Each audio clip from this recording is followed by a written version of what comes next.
Ito, kami ulit, Paula's Dine-In. Gagawa kami ng, paano kami gumagawa ng chili flakes ng Paulos? At bakit po masarap ang chili flakes ng Paulos?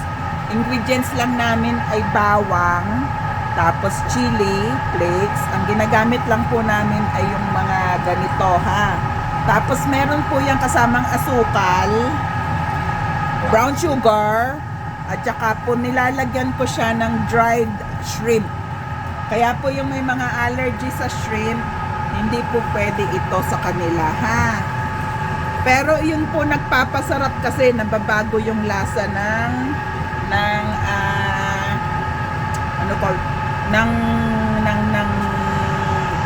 chili flakes na chili oil.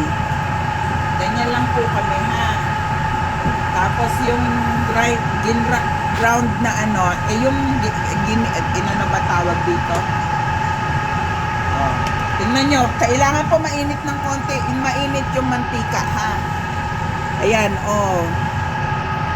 Ang paborito kong kalan, ang paborito kong lutuan, makapal po yung metal nito eh.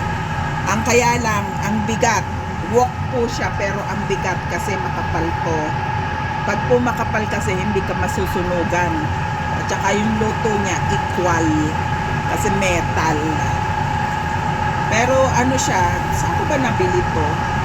Sa ano ko nabili po ito? Sa Winners. Alam mo naman ang Tita Rose, friendship ko ang Winners. Dito po sa Calgary, Alberta, ha. May Winners. Ayan, kailangan mainit. Pag hindi mainit kasi, minsan tinetest mo, you have to test it. Gaganunan mo lang ng maliit. Ayan, pag hindi umangat yan, or hindi agad na gano'n, ibig sabihin, ayan, umaangat na siya. Malapit na siya maging ready. Ang una kong lulutuin ko ay itong bawang kasi ito ay hilaw. Ayan, ha. Malapit na siya kasi kumukulo na siya. Ayan, umaangat na po yung bawang. Isang ganito po ang gagawin ko. Marami-rami rin po magagawa niyan pag ganito ang ginawa. Tapos po, pagkatapos niyan, niluto ko, nilalagyan ko po siya ng sesame oil. May kasama siyang sesame oil, wag po yung oil lang na regular. Kasi hindi siya masarap. Masarap may kasamang sesame oil, ha. Ganyan po ginagawa namin. Gumagawa ako nito. Tapos tinitinda ko rin kasi yung ibang mga customer namin nagre-request bakit daw walang baka pwedeng bumili. Nagkaroon ako ng idea. Kaya po meron kaming mga na chili oil flakes ng Paulos. Kami lang po gumagawa nun. Wala pong biro. Kailangan maraming bawang din, ha. Kailangan nararamdaman ng customer yung bawang. Yung pong asukal, ilalagay nyo lang siya pag luto na silang lahat. Kasi po yung sugar ay pag natunaw, hindi rin maganda. Kailangan medyo parang mamumuo-muo ng konti. Ha? Ganyan. Halo-halo lang para hindi nasusunog ang ilalim. Puti pa siya di ba? Kailangan medyo brown siya bago nyo ilagay yung sili. Kasi nako, pag nilagay nyo na yung sili, ang hirap ng lutuin dahil bakit kamo? Ang sakit sa ilong. Buti na lang meron kaming exhaust fan. Napakatapang po ng bawang. Ng sili. Yan, ganyan lang siya. Lutuin lang yung bawang. Diba? Kaya po masarap ang Paulos na chili. Ayan na, sinasabi ko sa inyo kung paano gawin, ha? Para pwedeng kayo na lang ang gumawa. Pero masarap po talaga. Meron po mga nagbebenta ng mga chili flakes. Bili din po kayo para alam nyo kung anong mga lasa. Kung alin ang masarap. Baka naman kasi sabihin, Tita Rose nagmamalaki. Masarap naman po talaga yung sa amin din. Pero meron din po mga nagtitinda ng chili flakes. Bumili din po kayo sa kanila kasi masarap din po yun for sure. Alam mo naman, pag mga Pilipino gumawa, masasarap yan. Walang katulad.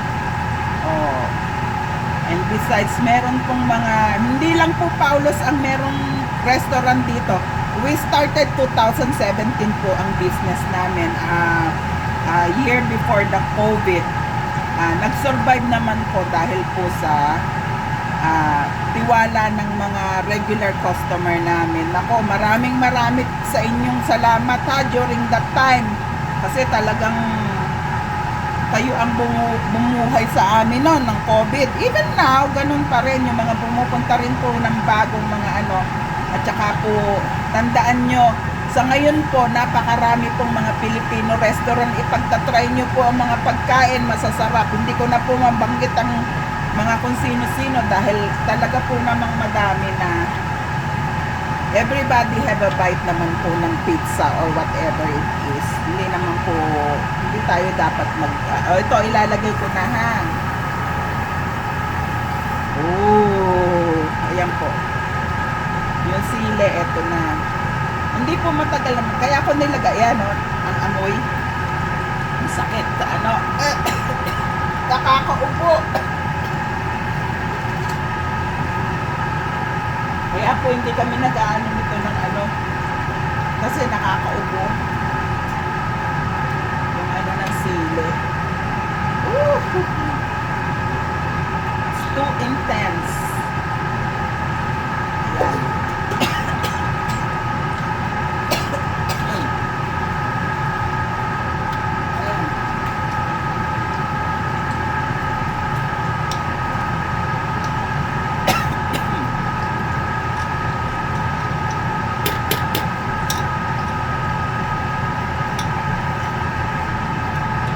Minsan po pag walang shrimp plate na dry, pwede nyo rin pong ilagay yung alamang.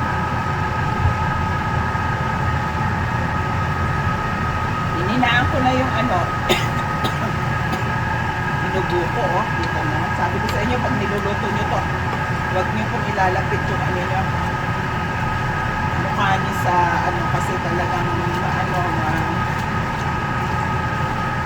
yung pong sesame oil, ilalagay nyo po siya ng late na kasi mabilis po yung masunog pa. Ibig ko sabihin yung pang temperature niya, hindi po kaya yung sobrang init at sobrang tagal sa kalan.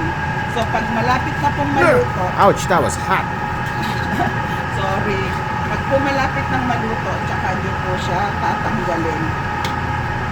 Dahil, ayan, sandali lang naman po, wala pang 10 minuto. 5 minuto. Tapos lalagyan ko na po siya ng oil kasi, ng sugar. Brown sugar, ha? O yung mga nakakapanood na gumagawa ng chili oil na nagbebenta, itry nyo po yung recipe ng Paulos. Masarap din po. Try ko? Sinipsip na niya yung mantika, di ba? So mamaya po lalagyan ko naman siya ng mantika ng ano, yung sesame oil. Hindi po purong mantika lang na ano, kailangan gamitan nyo ng sesame oil. Ganon po sa amin dito sa Paulos. We put sesame oil. Then we have the brown sugar again, please.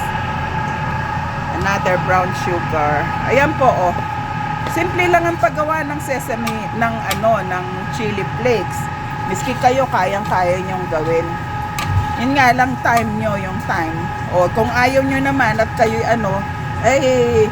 bumili na lang kayo ng chili flakes. Or pumunta na lang kayo sa Paulos, bumili po kayo sa amin dito ng chili flakes. Meron po kaming mga nakabattle na mga chili flakes. Friends, pakukuha nga nung chili flakes natin na nasa bottle. Sa bote, sa harap. Doon sa harap, just in front.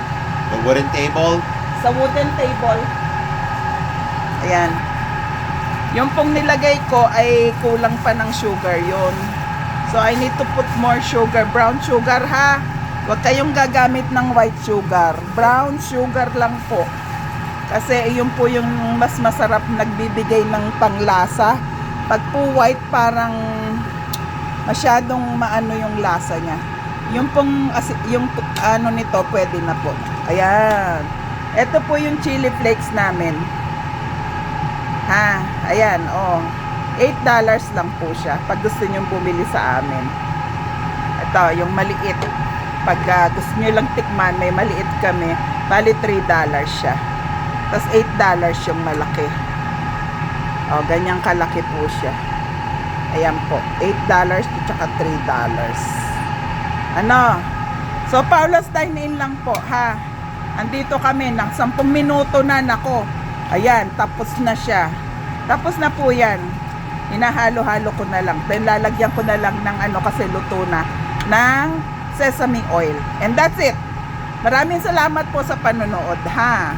Dagdag kaalaman yan. Pwede nyo pong gawin. Pwede po rin nyo pong pang negosyo yan, ha? Paolo's Dine-In. Here we are again.